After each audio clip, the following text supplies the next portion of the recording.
Un message, celui écrit et adressé par le président de la République à son homologue du Congo-Brazzaville, message qui a été remis à son mandataire. C'était hier par le ministre de l'économie et des finances. Une inauguration, celle d'une mosquée et d'une mahadra, tout cela dans le quartier Tarhil du Toujounine, et ça c'était ce matin par le ministre des Affaires islamiques et de l'enseignement originel. Une visite, celle effectuée ce matin par le ministre de l'enseignement supérieur et de la recherche scientifique à l'Institut supérieur du génie industriel. Cet institut créé en 2024 et qui compte aujourd'hui 2018 étudiants, dont la plupart sont des filles.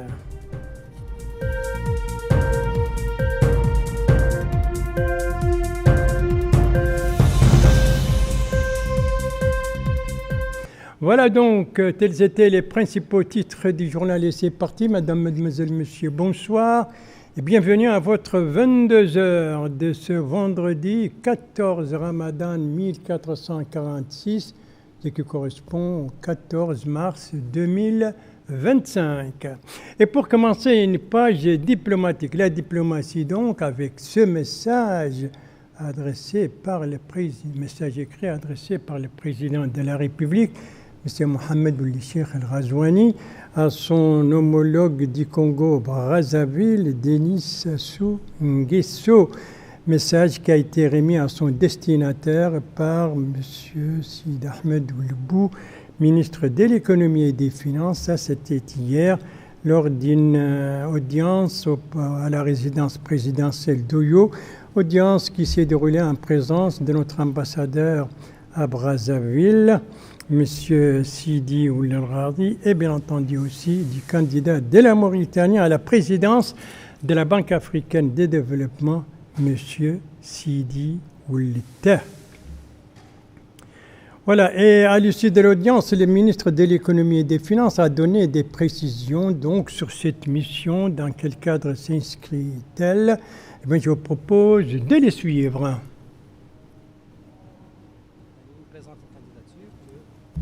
Au début du processus de concertation et de recherche d'appui commence à Brazzaville. Donc, son Excellence le Président de la République, Mohamed Cheikh El Ghazouani, a tenu à ce que je contacte son Excellence, son frère, le Président Denis Sassou Nguesso, le porteur d'un message, mais aussi de demander bien sûr l'appui du Congo pour cette course. Je pense que quelle que soit l'option qui sera retenue le 29 mai, un Africain va être élu à la tête de la Banque africaine de développement. Le ministre de l'économie et des finances, à l'issue de l'audience que lui a accordée le président congolais, donc du Congo-Brazzaville, à qui il vient de remettre un message écrit du président de la République, et le ministre l'a clairement dit, la Mauritanie demande donc le soutien du Congo-Brazzaville, notamment du président Denis Sassou Nguesso, à notre candidat, M. Sidi Ould, à la présidence de la Banque africaine de développement. Et pendant que nous y sommes, je rappelle que le président du Congo-Brazzaville préside, vous le savez, le comité de l'Union africaine de haut niveau sur la Libye, un comité donc dont la Mauritanie est membre. Voilà pour la diplomatie. Après la page diplomatique, la politique intérieure avec les activités ministérielles pour commencer.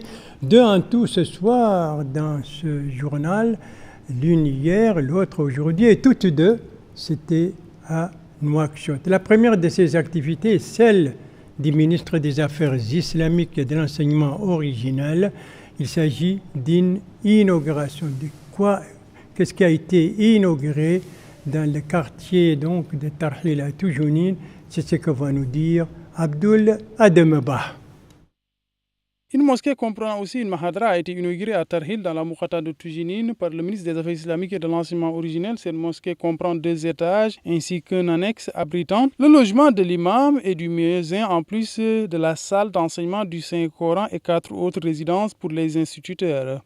Ce complexe comprend aussi un compartiment spécialement dédié aux femmes. Le ministre des Affaires islamiques et de l'enseignement originel, après avoir visité ce lieu de culte, a indiqué que le département qu'il préside a entrepris la construction de lieux de culte sur toute l'étendue du territoire national, spécifiant par ailleurs la contribution de l'association Al-Ma'ali pour le développement et l'aide humanitaire à la construction et aménagement de cette mosquée. Le maire de Toujinine a, au nom des habitants de Tarhil et de la Moukata de Toujinine, formulé des remerciements à l'endroit de l'association Al-Ma'ali pour cette intervention. Il a en outre mis en avant le rôle éminemment important des lieux de culte dans le renforcement des valeurs morales et la lutte contre toute déviance. L'imam de la mosquée de Firdaus a pour sa part mis en avant les vertus des œuvres caritatives tout en passant en revue le programme éducatif de cette Mahadra en termes de récitation du Saint-Coran, de la jurisprudence, entre autres.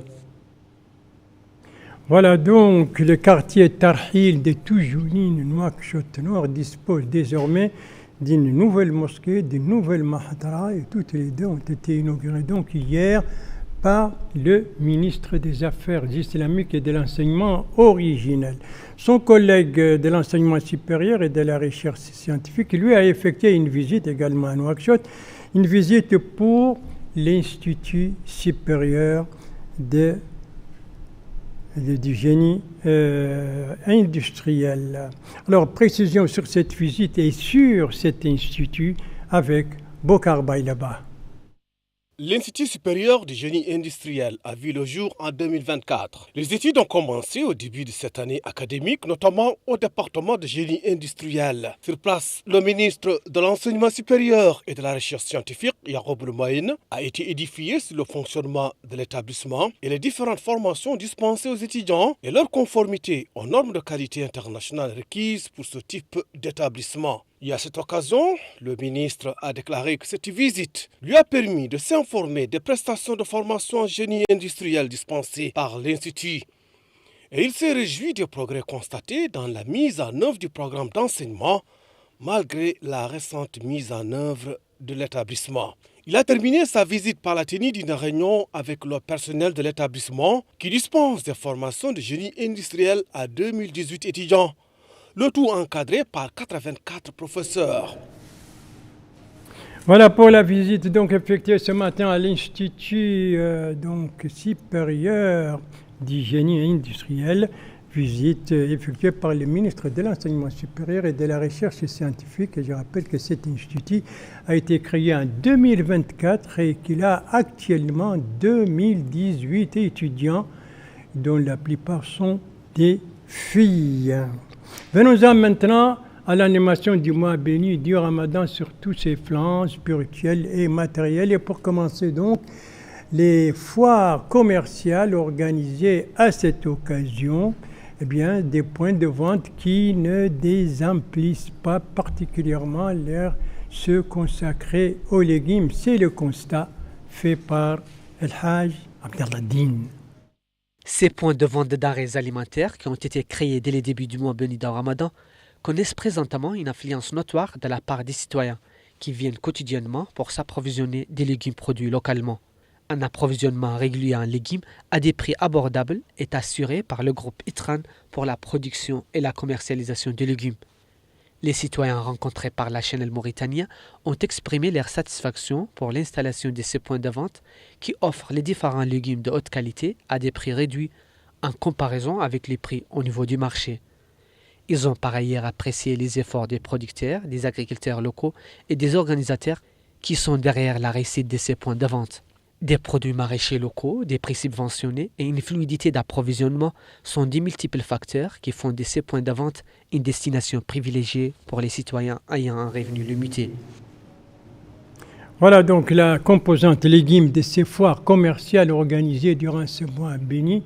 Vous l'avez vu, votre reporter l'a dit, ce sont des points de vente qui ne désemplissent pas et pour cause, les citoyens viennent chercher des produits à des prix subventionnés.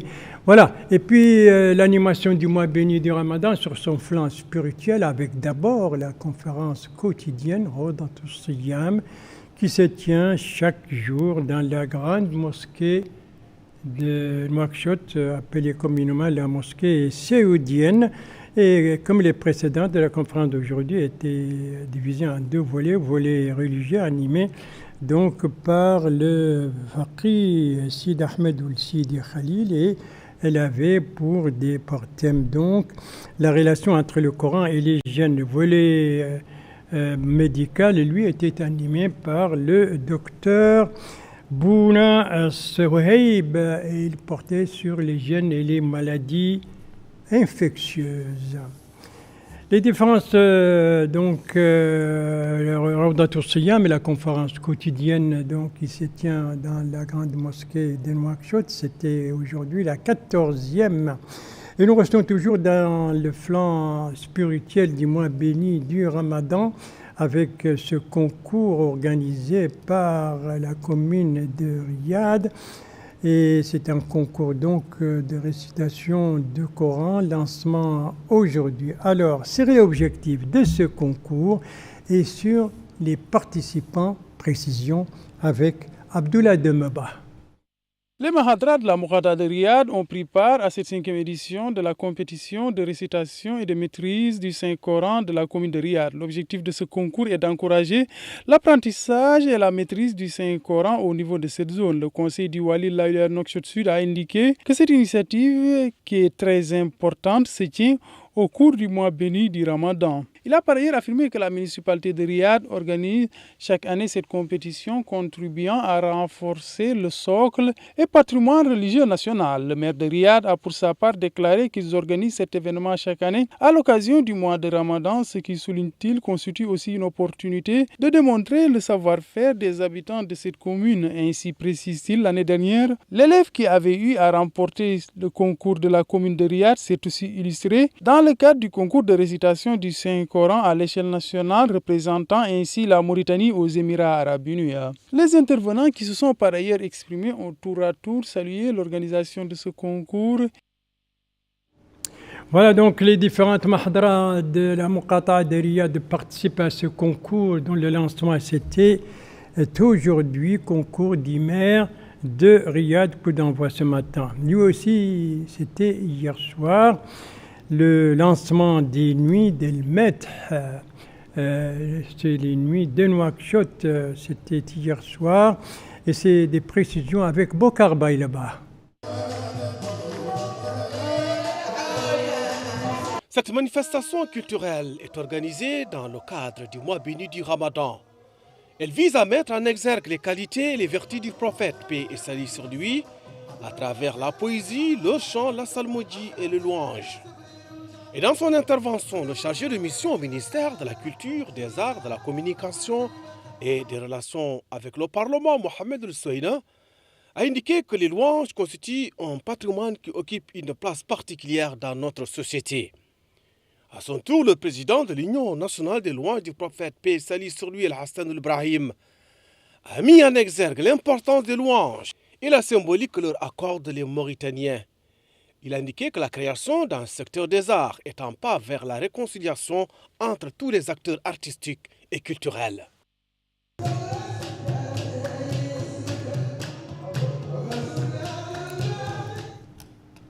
C'est donc parti pour les nuits d'Elmet, les nuits de Nouakchott, coup d'envoi hier soir. Lui aussi, c'était hier soir, et lui, c'est cet iftar organisé par le parti INSAF, en l'honneur de ses militants et de ses sympathisants. Un iftar placé sous le thème « L'ancrage des vertus de la diversité culturelle et le renforcement de la cohésion sociale, gage de la stabilité ». Il s'agit d'un iftar qui entre dans le cadre des contacts directs entre les différentes composantes et acteurs politiques du parti, un iftar marqué par plusieurs interventions des dirigeants et cadres de l'INSAF, soulignant l'importance de la thématique choisie cette année. Les intervenants ont également salué l'institution du 1er mars comme journée nationale de la diversité culturelle et sociale. Et c'est un iftar qui s'est déroulé en présence notamment du président du parti, des membres du bureau exécutif ainsi que des membres de la coordination de Nouakchott Ouest. Cérémonie d'iftar donc organisée par l'INSAF à l'intention de ses sympathisants et de ses cadres et de ses militants sous le thème l'ancrage des vertus de la diversité culturelle et le renforcement de la cohésion sociale, gage de la stabilité. Merci de suivre les JTF de Mauritania, la suite du journal avec une distribution et des coopératives. La distribution, c'est celle effectuée ce matin à Agjoucht sous la supervision du Wali de l'Inchiri, distribution de paniers alimentaires. Alors, sur la composition de ces paniers, la quantité et sur celui qui les a offerts, eh bien, élément de réponse avec notre correspondant permanent là-bas, Abdallah Yeslim, compte rendu, revu en français par El Haj Abdallah Din. 1750 paniers alimentaires composés de différentes quantités de riz, d'huile, de lait concentré, de dattes, de sucre, de farine et de thé vert ont été octroyés par la Fondation Zaïd pour la charité et les actions humanitaires aux femmes les plus démunies au niveau de la wilaya de l'Inchiri. Dans une intervention faite à cette occasion, le wali de l'Inchiri, M. Idrissa Damba Korera, a indiqué que cette aide délivrée aux habitants de l'Inchiri témoigne de l'excellente relation de longue date reliant la Mauritanie et les Émirats arabes unis, tout en remerciant la Fondation pour ce geste généreux. De son côté, le maire de la commune d'Agjoucht, M. Dahi Oulmami, a indiqué que cette aide contribuera à fournir des denrées alimentaires de base aux citoyens les plus démunis durant le mois béni de Ramadan. Il a remercié la Fondation Zaïd pour ce geste qui reflète le niveau des relations distinguées entre les deux pays frères, mettant en exergue l'importance de la coopération entre les associations caritatives et les collectivités locales afin d'assurer le soutien aux franges sociales les plus vulnérables. Dans le même sillage, le maire de la commune d'Agjoucht a tenu une réunion regroupant les chefs de quartier de la ville dans laquelle il a appelé ses acteurs locaux à remettre cette aide aux personnes cibles conformément aux critères prescrits. Voilà, 1750 paniers alimentaires, c'est ce don donc de la Fondation Zaïd pour la charité et pour donc les œuvres humanitaires. Ça, c'était donc un don qui a été distribué ce matin à Inchiri.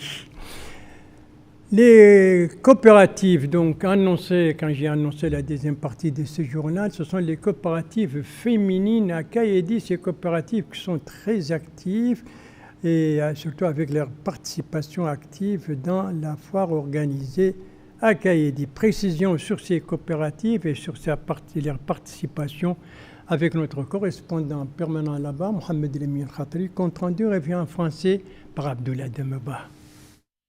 Les coopératives féminines de la wilaya du Gorgol prennent part à cette exposition qui se tient en marge de la commémoration de la fête internationale de la femme. Au cours de cette foire, plusieurs articles sont exposés, dont des produits de consommation, des boissons faites à base de plantes locales, des savons, entre autres. En plus, les coopératives ont y à exposer des légumes qui sont cultivés localement, dont des aubergines, des carottes, etc. La teinture occupe aussi une place prépondérante dans l'activité de ces différentes coopératives féminines. Cette foire constitue aussi une opportunité pour les femmes de cette wilaya de faire valoir leur savoir-faire. Elles ont précisé qu'elles font plusieurs variétés de teintures et de tissus. Elles ont par ailleurs déclaré qu'elles ont eu à confectionner ces différentes variétés d'habits. Elles ont aussi indiqué qu'elles contribuent à la promotion de l'école de la République en confectionnant des uniformes scolaires aussi bien pour les filles que les garçons. Voilà, et c'est sur ces coopératives féminines d'Igorgol et leur rôle actif, donc leurs participants à cette exposition, que se termine ce journal. Merci à vous, madame, mademoiselle, monsieur, de l'avoir suivi. Merci bien entendu aux équipes rédaction et les techniques qui ont participé à sa conception. Je vous en rappelle les principales informations. Ici, nous sommes à Brazzaville. Le président congolais qui vient de recevoir un message écrit du président de la République, il lui a été remis par le ministre de l'économie et des finances. Le ministre qui a annoncé que la Mauritanie demande le soutien du Congo-Brazzaville à son candidat à la présidence de la Banque africaine de développement. Ici, nous sommes dans le quartier Tarhil de Toujounine qui dispose désormais d'une nouvelle mosquée et d'une nouvelle mahadra.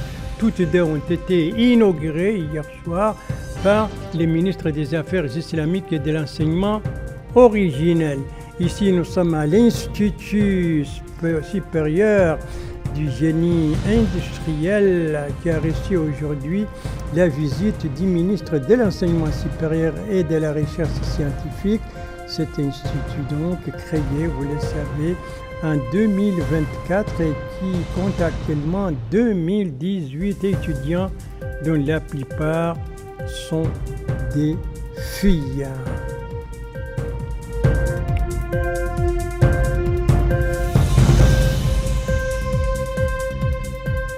Voilà, il ne me reste plus qu'à vous souhaiter encore une fois un très bon jeûne du mois béni du Ramadan, une très très bonne fin de soirée, une très très bonne fin de semaine et à vous donner rendez-vous, Inch'Allah, demain à la même heure, 22h. Bonsoir.